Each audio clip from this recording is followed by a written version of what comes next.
Marka Mikołajca. Teraz się uda. Ja mam takie pytanie, czy można mówić o literaturze śląskiej? O Śląsku pisze się coraz więcej. Co nam o tym można powiedzieć? W kilku zdaniach. Tak się składa, jeśli chodzi o literaturę śląską, no to musielibyśmy mówić o przedmiocie, który obejmuje zarówno Dolny Śląsk, jak i Górny Śląsk. Dlatego może precyzyjniej trzeba by powiedzieć dziś, szczególnie tutaj o literaturze górnośląskiej, czyli tej, która powstała na Śląsku Górnym. Zdecydowanie lepiej, tak? Ja słyszałem w zasadzie, przepraszam głos. Teraz będzie głośno na to. Więc tak, no, mówię literatura górnośląska, nie literatura śląska. Dlaczego? Górnośląska. Dlatego, że nastąpiło pewne przesunięcie, jeśli chodzi o prezentowanie historii literatury. I dziś bardziej mówi się o przestrzeni, szczególnie za sprawą takiego zwrotu przestrzennego, który znakomicie opisała profesor Elżbieta Rybińska z Uniwersytetu Jagiellońskiego, którym nie jest już ważny duch czasu, czy zeitgeist, ale jest bardziej ważny nawet duch miejsca, czyli owy genius loci.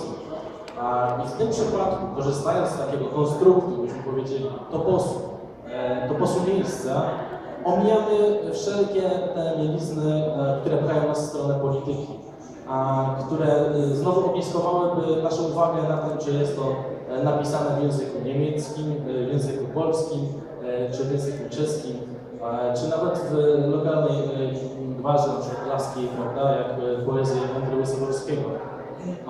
Wszyscy twórcy mają jeden wspólny mianownik, którym jest właśnie pojęcie geograficzne, które pozwoli nam właśnie spojrzeć na literaturę górnośląską jako na pewną formę apolityczną.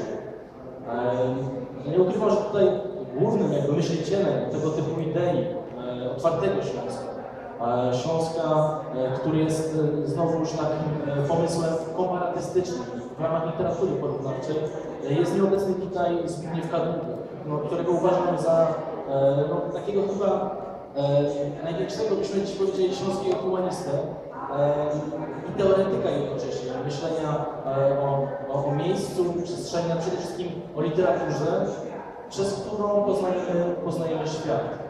Takim pionierskim wydarzeniem wydawniczym właściwie było ukazanie się małego kanonu górnośląskiego, czyli 99 książek w 2011 roku. Ku zdziwieniu wszystkich czytelników okazało się, że kanon górnośląski można definiować przez książki od Homera do Horsta Pinka, prawda?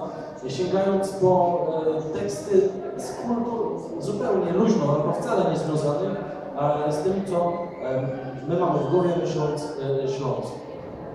I takie właśnie myślenie szerokie, otwarte, które wystrzega się bycia na łańcuchu ideologii narodowej, mam wrażenie, jest bardzo udane i w tym sensie jest kontynuowane również w przestrzeni akademickiej. Na Uniwersytecie Śląskim 2 lata temu, znaczy w zeszłym roku, teraz drugi rok jest obecnie, powstały studia śląskoznawcze, Silesia Studies, prawda, studia śląskie po polsku, na których między innymi zajmujemy się literaturą górnośląską, ale też patrzymy na ten przedmiot z wielu stron, właśnie interdyscyplinarnie.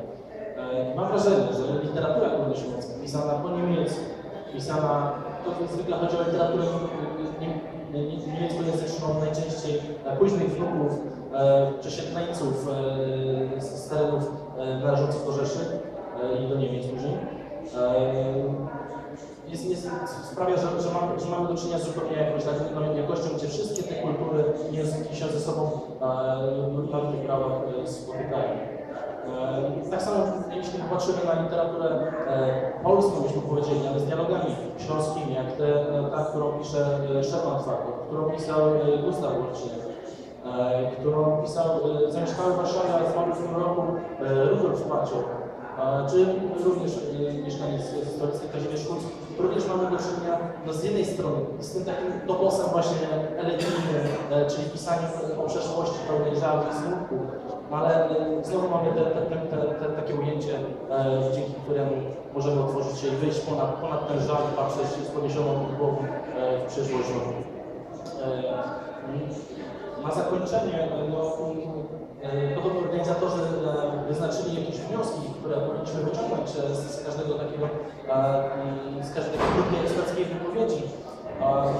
Ja jestem gorącym zwolennikiem i orędownikiem wydawania literatury, czy po polsku, czy po niemiecku, czy po śląsku. I tutaj chylę czoła przed działalnością pana Petera Długosza i Silesia Progress, ponieważ plany wydawnicze i sceny wydawnicze tworzą się Właśnie tam krążą cię wspaniałe Silesiany, tak byśmy powiedzieli. Proszę sobie zobaczyć.